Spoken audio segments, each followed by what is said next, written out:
السلام علیکم ورحمۃ اللہ وبرکاتہ۔ امید ہے کہ آپ لوگ خیر و عافیت سے ہوں گے۔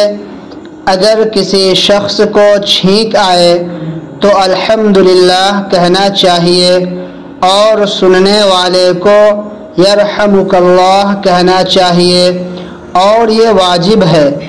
اگر کوئی شخص الحمدللہ سن کر جواب میں یرحمک اللہ نہیں کہتا ہے تو وہ شخص گنہگار ہوگا، اور سننے والا یرحمک اللہ کہتا ہے تو پھر چھینک کرنے والے کو یہدیکم اللہ کہنا چاہیے۔ اسی طرح اگر کسی مجلس میں کسی کو چھینک آئی اور اس نے الحمدللہ کہا تو مجلس میں سے کسی ایک شخص نے بھی جواب میں یرحمک اللہ کہہ دیا تو کافی ہے، لیکن ہر شخص جواب میں یرحمک اللہ کہے تو یہ افضل ہے۔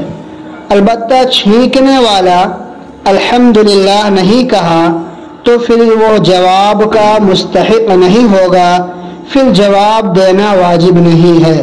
واللہ اعلم۔